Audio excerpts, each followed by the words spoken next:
믿지 않는 사람들은 오직 예수를 외치는 우리 기독교를 향해서 많은 공격을 합니다. 참 기독교는 폐쇄적인 종교다. 어떻게 다른 종교를 인정하지 않을 수가 있느냐?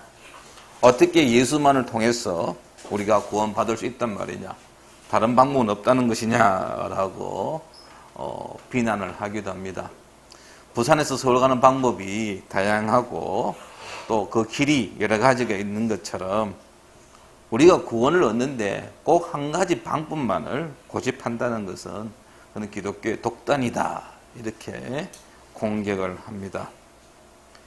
기독교에서는 하나님 외에는 다른 신은 없다고 하는데 그렇다고 한다면 다른 종교를 믿는 사람들은 무엇이냐? 종교다원주의를 주장하는 그들을 향해서 과연 우리가 어떻게 대답을 해야 할지 좀 그렇습니다. 오늘 본문은 거기에 대한 답변이 되지 않을까 하는 생각을 해봅니다.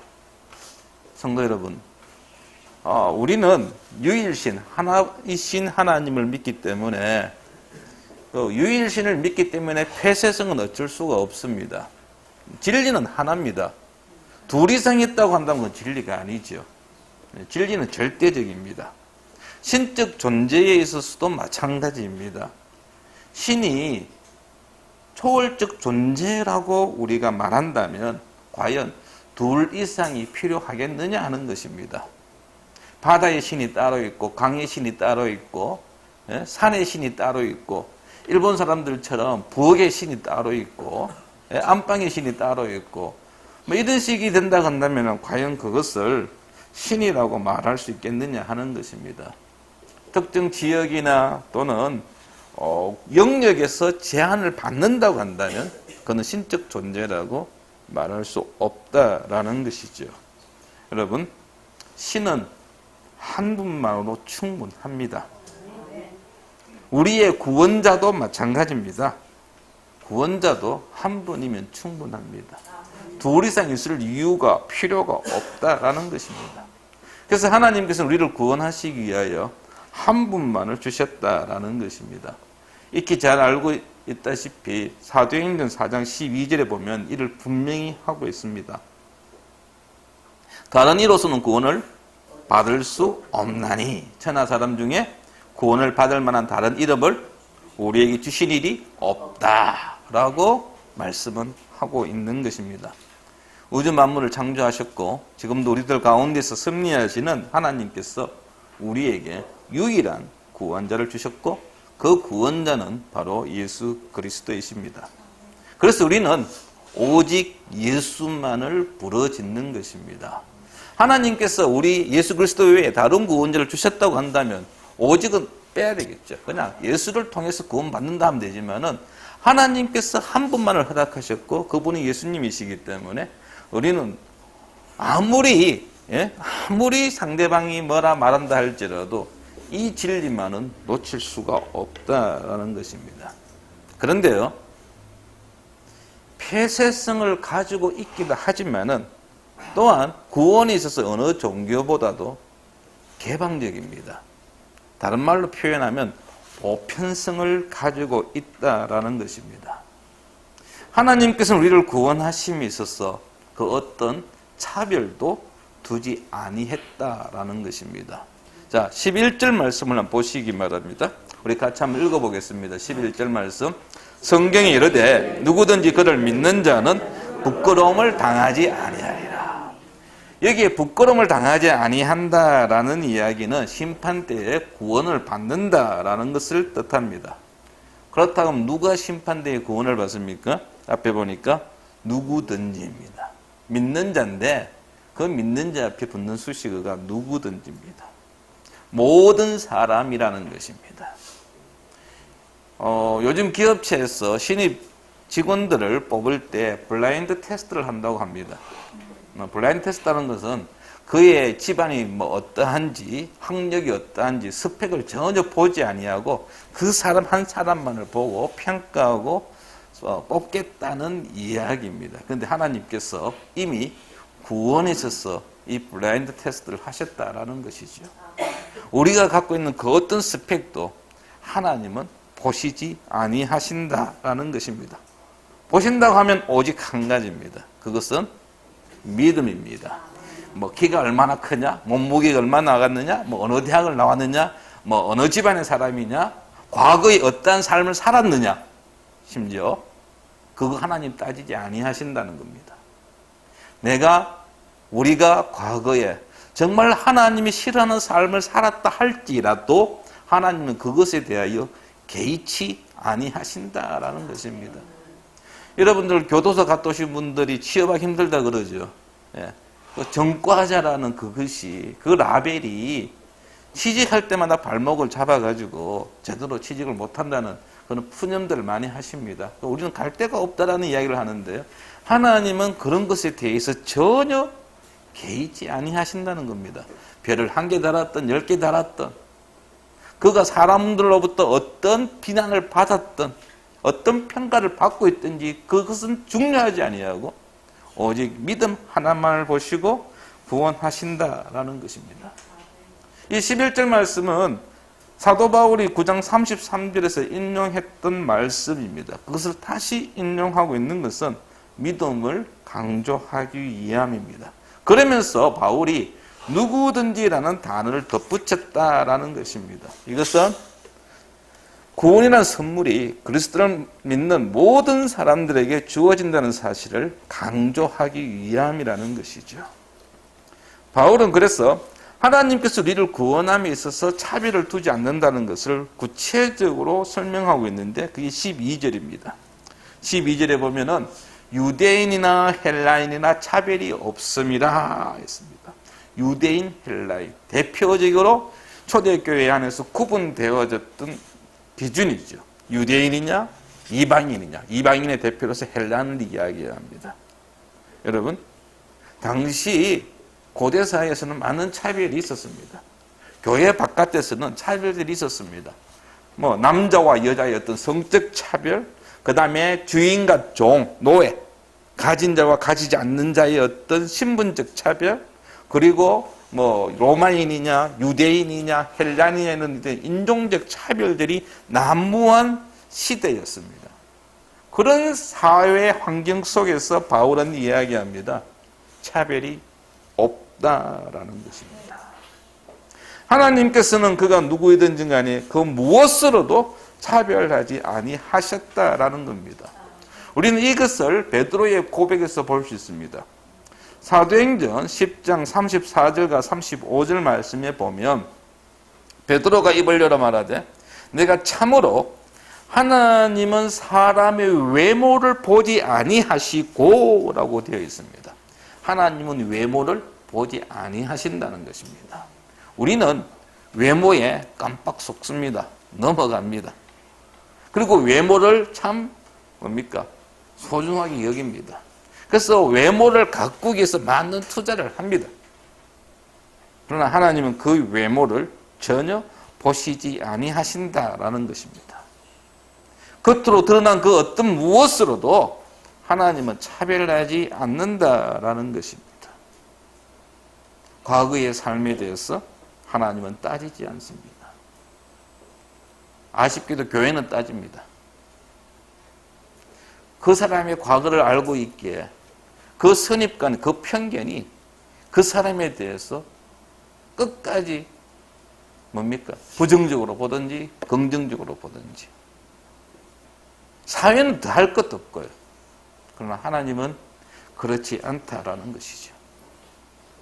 사회는 현재의 지위가 상관이 있습니다. 그의 지위가 현재 무엇이냐에 따라서 달라집니다. 그러나 하나님은 그렇지 아니하신다라는 것입니다. 왜 하나님께서 그런 차별을 두지 아니하시느냐 했을 때에 12절 후반절에서 이 부분을 이야기하고 있습니다. 한 분이신 주께서 모든 사람의 주가 되사, 한 분이신 주께서 모든 사람의 주님이 되신다라는 것입니다. 모든 사람에게 동일하신 주님이시기 때문입니다. 유대인에게나 이방인에게나 있어서 주님은 한 분이기 때문입니다. 같은 하나님이시기 때문입니다. 유대인에게는 이런 모습의 하나님이고 이방인에게는 저런 모습의 하나님이 아니십니다. 똑같은 동일하신 하나님이십니다. 나를 사랑하신 하나님, 똑같이 옆에 있는 다른 성도들, 아니 심지어 내 원수들도 똑같이 사랑하신다는 것이죠. 내가 하나님께 참 예쁜 짓을 해가지고 하나님으로부터 귀여움받고 하나님의 더 큰 사랑을 받고, 그게 아니라는 것입니다. 우리 흔히 하는 말 그거지요. 자식들 보면은 좀 더 사랑이 가고 좀 덜 사랑이 가고 뭐 이런 경우 있지 않습니까? 제가 어제 그 인터넷 뉴스 보니까 뭐 그냥 타이틀만 봤는데요. 타이틀만 보고 내용은 보지 않았습니다. 속이 좀 상할까 싶어가지고. 타이틀이 뭐냐면은 아들만 대학까지 공부시키고 유산을 갖다가 물려준 그 아버지에게 딸이 하고 점점점 되어 있더라고요. 그래서 아마 딸이 아마 유산 상속 때문에 재판을 걸지 않았겠느냐 하는 내용을 제가 짐작을 합니다. 예, 인간은요, 아무리 자기가 낳은 자식도 차별할 때가 있습니다. 그래서 흔히 하는 이야기 뭡니까? 깨물었어. 10손가락 깨물었어? 안 아픈 손가락 없다 하지요. 없다 하면서도 차별하는 게 우리입니다. 그러나 하나님은 정말 10손가락 깨물어서 아프지 않는 손가락 없다라는 사실입니다. 왜? 그분은 우리 모두의 동일하신 하나님이시기 때문입니다. 그러므로 누구든지 주의 이름을 부르는 자는 구원을 받습니다. 13절 같이 한번 읽어보겠습니다. 누구든지 주의 이름을 부르는 자는 구원을 받으리라. 아멘. 요엘서 2장 32절 말씀을 인용한 것입니다. 주의 이름을 부른다는 것이 무엇입니까? 주의 이름을 부른다는 것은 내가 예수님 믿는다는 것을 고백하는 하나의 행위입니다. 예수님을 전적으로 신뢰하고 그분을 내가 고백하며 나의 주인으로 섬기겠다는, 주님만이 나를 구원할 수 있는 분이십니다라는 호소하는 것이 바로 주의 이름을 부른다는 것입니다. 그런데요, 여기에 또 달리 우리가 생각해야 될 게 하나 있습니다. 주의 이름을 부른다는 것은요, 누구든지 예수 그리스도를 접할 수 있다라는 것입니다. 쉽게 만날 수 있는 분이라는 것입니다. 누구든지 예수님을 부를 수 있다는 것을 강조하기 위함입니다. 특별한 사람들만이 주님을 부를 수 있는 것이 아닙니다. 어떤 기준에 부합한 사람들만이 예수 그리스도를 만날 수 있는 것이 아닙니다. 우리가 대통령을 만나고 싶다고 해서 다 만날 수 있는 건 아니지 않습니까? 내가 대통령을 만나겠다고 신청했을 때 그냥 그렇습니까? 예, 목사님 만나십시오 라고 하지 않습니다. 아무리 대통령이 시간이 많이 있어도요, 그렇게 허락이 안 되죠. 일단 신원조에 들어갑니다. 이 사람이 어떤 사람이냐. 그리고 그들의 나름대로의 기준에 부합되어지면은 그러면은 만나보십시오 라고 하는데, 우리 하나님은 그렇지 않다라는 것입니다. 여러분, 가톨릭에 보면은요, 대도사상이라는 게 있습니다. 대신 기도해 준다라는 거죠. 여러분, 어떤 건물에 십자가가 있습니다. 저 건물이 성당일까 교회일까? 가장 간단한 방법은요, 딱 교회 문을 열고 들어가가지고 마당에 마리아상이 있으면 성당이고요, 마리아상이 없으면 그건 교회입니다. 어느 성당이든지 간에 마당 한쪽에 마리아상이 있으면 그건 성당, 가톨릭 성당입니다. 그리고 그 마리아상 앞에 가보면 촛불들이 켜져 있고 많은 신자들이 그 앞에서 기도하는 모습을 볼 수 있습니다. 그들이 그렇게 기도하는 것은 바로 대도사상에서 나온 하나의 행위입니다. 우리가 어떻게 하나님 앞에 나가서 기도할 수 있느냐? 그래서 우리가 마리아께 기도하면은 그 마리아가 성모 마리아니까, 예수님을 낳아준 마리아니까, 예수님의 어머니니까 나를 대신해서 하나님께 기도해 준다. 그래서 우리가 직접 하나님께 기도할 수 없는 것들은 그 마리아께 기도하면 된다라고 가르치기 때문에 많은 가톨릭 신자들이 그 마리아상 앞에 가서 기도합니다. 그런데 여러분, 우리는 하나님의 자녀입니다. 하나님과 우리 사이에는 어떤 여러분들 벽이 있지 않습니다. 예수 그리스도께서 십자가의 죽으심으로 말미암아 그 벽은 완전히 허물어졌습니다. 우리는 언제든지 주님 앞에 나아가서 주님의 이름을 부를 수 있는 자격을 갖고 있다라는 것입니다. 언제나 어디에서나 우리는 주님의 이름을 부를 수 있습니다. 구원의 길은 누구에게나 열려 있습니다. 모든 사람에게 똑같이 주님이 되어주신 그분께 우리는 얼마든지 언제든지 나아갈 수 있다라는 것입니다. 하나님께서 만드신, 하나님께서 우리를 위해 내놓으신 구원의 길은 특별한 사람들만이 갈 수 있는 것이 아닙니다. 영적 지식을, 어떤 특별한 영적 지식을 가지고 있는 성경에 대해서 박학다식한 사람만이 그 구원의 길을 알 수 있는 게 아닙니다. 독특한 은사나 어떤 종교적인 직분이 좌우하는 것이 아닙니다. 우리 인간적인 선함이나 행위가 또는 열심히 그것을 영향을 주는 것도 아닙니다. 구원의 길은 인종, 학벌, 국적 그 어떤 것도 기준이 될 수 없습니다. 구원의 길은 참 좁습니다. 그러나 누구에게나 열려 있다라는 사실입니다. 좁지만은 그 길을 가고자 하는 사람은 누구든지 받아주는 길입니다. 그렇다고 한다면 성도 여러분, 이러한 하나님의 차별 없는 구원의 복음이 우리의 편견이나 우리의 차별에 의해서 가로막혀 있지는 않는지요? 만약에 우리에게 그런 차별이나 편견이 있다고 한다면 우리는 주님 앞에 그 차별을, 그 편견을 내려놓아야 한다라는 것입니다. 구약의 요나 선지자 잘 아시죠? 하나님께서 요나에게 니느웨로 가라고 했습니다. 그런데 니느웨의 첫 번째 반응은 반대 방향이었습니다. 가지 않았습니다. 왜 요나가 니느웨를 가지 않았습니까? 요나가 갖고 있는 편견 때문입니다. 그는 차별했습니다. 그러나 하나님은 차별하지 아니하셨다라는 사실입니다. 이 세상에 구원받지 못할 사람은 없습니다. 또한 구원받아서는 절대로 안 되는 사람도 없습니다. 우리는 판단합니다. 저 사람은 절대로 구원받으면 안 돼. 그런데 하나님 앞에는 없다는 사실입니다. 모든 사람에게 구원의 길이 열려 있기에 저와 여러분들이 오늘 이 시간에 주님 앞에 나와서 예배할 수 있게 된 것입니다. 두 번째로요, 이 구원의 보편성을 위해서 우리가 해야 할 일이 있습니다. 그것은 오늘 설교 제목처럼 아름다운 발이 되어야 합니다. 복음을 전하는 자가 되어야 합니다. 14절과 15절 말씀을 한번 보십시오. 그런즉 그들이 믿지 아니하는 이를 어찌 부르리요? 듣지도 못한 이를 어찌 믿으리요? 전파하는 자가 없이 어찌 들으리요? 보내심을 받지 아니하였으면 어찌 전파하리요? 기록된 바 아름답도다 좋은 소식을 전하는 자들의 팔이요 함과 같으니라. 아멘. 바울은 지금 복음을 통한 구원의 과정을 설명하고 있습니다. 근데 이게 다 지금 의문문이고 역설거꾸로 반대로 지금 역으로 지금 쓰고 있죠.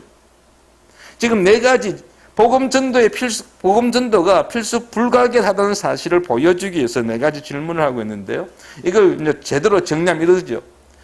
하나님의 보내심이 있고 보내심을 받은 자가 전파하고 전파하는 것을 듣고 믿음이 생기고 그리고 그 믿음이 생긴 자가 주의 이름을 부른다라는 것입니다. 전하는 사람이 있기에 듣는 사람이 있습니다. 들어야 믿음이 생깁니다. 믿을 때에 주의 이름을 부릅니다. 여러분, 구원의 과정은요, 다른 사람에게 복음을 전하는 사람과 함께 시작되어집니다. 그래서 우리 예수님께서도 성천하시기 직전에 제자들에게 마지막으로 남겼던 말씀이 가라! 아닙니까? 마태복음 28장 18절에서 20절 말씀, 익히 잘 알고 있습니다. 예수께서 나와 말씀하여 이르시되 하늘과 땅의 모든 권세를 내게 주셨으니 그러므로 너희는 가서 모든 민족을 제자로 삼아 아버지와 아들과 성령의 이름으로 세례를 베풀고 내가 너희에게 분부한 모든 것을 가르쳐 지키게 하라. 볼지어다 내가 세상 끝날까지 너희와 항상 함께 있으리라 하시니라. 이 말씀이 많은 교회가 교회의 사명으로 삼고 있습니다. CCC는 이 말씀 붙잡고 열심히 여러분 캠퍼스 사역을 하지 않았습니까? 이 말씀, 이 구절의 핵심은요, 가서 삼는 겁니다. 고! 가라는 것입니다. 그리고 make, 제자로 삼으라는 것입니다. 이것이 바로 우리 그리스도인들이 교회가 해야 할 일입니다. 아이고, 목사님, 오늘 또 전도 설교입니까? 혹시 그런 생각을 가질는지 모르겠습니다. 근데 우리 예수 믿는 사람들은요, 전도에 대한 설교를 듣지 않을 수가 없습니다. 주님 오시는 그날까지 우리가 해야 할 일이기 때문입니다. 이것은 제 혼자만의, 저만의, 목사만의 해야 할 일이 아니고요. 모든 그리스도인들이, 모든 교회가 함께 해야 할 일이라는 것입니다. 아직도 예수님을 받아들이지 못한 자가 있다고 한다면 그것이 바로 우리의 선교지이며 우리의 전도 현장입니다. 복음이 필요로 하는 곳이 있다고 한다면 우리는 그곳을 가야 합니다. 가야 합니다. 이런 불신자가 자발적으로 교회를 찾아오는 일은 없습니다. 몰라 하나님께서 정말 그 사람을 사랑하셔서 역사하셔가지고 교회 앞을 지나가는 길에 교회를 딱 보고 교회 있네? 한번 가볼까? 이렇게 해서 들어올 사람이 혹 100에 한 명 있을지 모르겠지만은 여러분 믿지 아니하는 자들이 교회로 들어오기 위해서는 우리가 먼저 그들에게 가야 한다는 사실입니다. 우리 주변에 찾아가야 할 사람이 없습니까? 누구에게 어디로 가야 할지 모르겠습니까? 기도하십시오. 베드로가 밤새워 고기 한 마리 잡지 못하고 지쳤을 때 주님께서 그에게 고기가 있는 곳을 가르쳐 주셨고 그가 많은 고기를 잡을 수 있었습니다. 우리가 기도할 때 하나님께서 주님께서 우리가 가야 할 곳을 알려주십니다. 우리가 기도할 때 우리에게 전도 대상자를 생각나게 해주십니다. 우리가 기도할 때 성령께서 우리의 발걸음을 인도하십니다. 기도하십시오. 그리고 찾아가십시오. 우리가 친하지 않다고 하여 힘들게 한다고 하여 찾아가는 것 포기하지 마시기 바랍니다. 그들 역시 주님의 필요한 자들입니다. 복음이 필요한 자들입니다. 모든 사람이 복음을 들어야 합니다. 모든 사람이 주의 이름을 부를 수 있어야 한다는 것입니다. 바울은 이 복음 전하는 자의 발을 가리켜서 아름다운 발이라고 말씀하고 있습니다. 아름다운 발. 여러분들 매니큐어 발라가지고 발톱에다 매니큐어 바르고 뭡니까? 그 네트 아리 뭐 그겁니까? 네일 아트? 예. 우리 지금 김희진 우리 자매가 열심히 배우고 있는데 여러분 그렇게 가꾸고 그다음에 마사지하고 그게 아름다운 발이 아닙니다. 하나님이 보시기에 아름다운 발은요. 복음 들고 찾아가는 발입니다. 이게 지금 이사야 52장 7절 말씀을 바울이 인용한 것인데요. 복음 전파자의 아름다운 발걸음에 대해서 노래하고 있는 구절입니다. 바울이 이 말씀을 인용한 것은요. 복음 전파의 사역이 하나님 보시기에 얼마나 귀하고 소중하고 아름다운 일인지를 진술하기 위함입니다. 이런 복음 전파는 생명을 살리는 일입니다. 민족을 살리는 일입니다. 세상에서 가장 가치 있고 귀한 일입니다.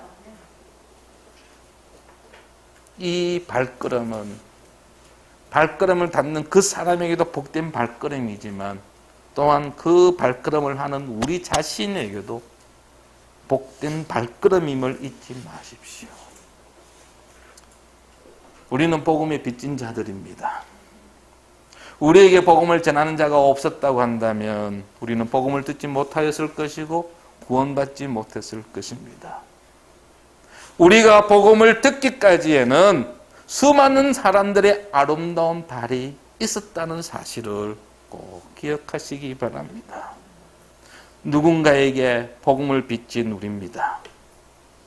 그러므로 우리 또한 누군가에게 복음을 전해야 할 의무가 있는 것입니다. 하나님께서 이 일을 이루시기 위하여 우리를 사용하고자 하십니다. 우리에게 가라고 말씀하십니다. 우리가 가서 전파할 때에 사람들이 듣습니다. 그 사람들이 들을 때에 믿을 수 있고 믿는 사람들이 주님의 이름을 부릅니다. 성도 여러분, 구원에 있어서 하나님께서 하실 일은 다 하셨습니다. 따라서 어느 누구도 하나님을 향하여 왜 나를 구원해 주지 않습니까? 라고 원망하거나 불평할 수가 없습니다. 하나님께 책임을 돌릴 수가 없습니다. 만약 책임을 따진다고 한다면 1차는 그 복음을 받아들이지 못한 본인이죠. 두 번째를 따진다면요, 그 사람에게 복음을 전하지 못한 우리 때문입니다. 우리에게 책임이 있습니다. 우리가 복음을 전하지 않았기에 그 사람이 복음을 듣지 못하였고 복음을 듣지 못하였기 때문에 하나님의 이름을, 주의 이름을 부르지 못했던 것입니다. 우리가 전하지 않는다고 한다면 누가 예수 그리스도에 관해서 들을 수 있단 말입니까? 그리스도를 믿는 믿음을 가진 자라고 한다면 우리는 다른 사람들에게 주님을 전할 의무가 있음을 기억하십시오. 우리는 아름다운 발이 되어야 합니다. 아름다운 발이 되어서 누구에게나 예외 없이 주의 이름을 전해야 합니다. 누구든지 주의 이름을 부르면 구원을 얻습니다.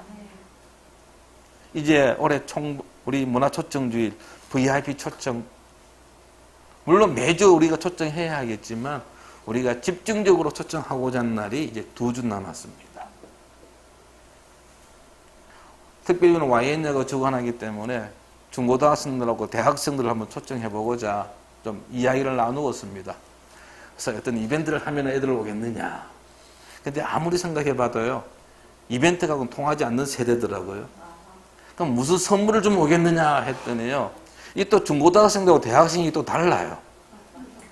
중고등학생들은 하는 이야기가 뭐 문상 10,000원권 주면 혹시나 움직일 수 있다는 겁니다.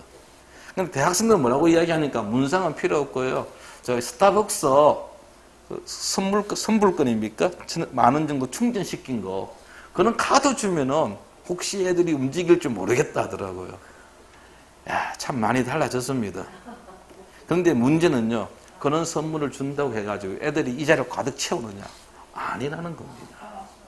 그만큼 완악해졌습니다. 복음 듣기를 거절합니다. 참 힘듭니다. 어려운 일입니다. 그래서 우리는 쉽게 참 하기가 어렵습니다. 그럼에도 불구하고 우리는 포기할 수가 없습니다. 주님 오시는 그날까지, 아니 우리가 주님 앞에 가는 그날까지 우리의 발이 아름다운 발이 되어야 할 것입니다. 기도하겠습니다. 아버지 하나님,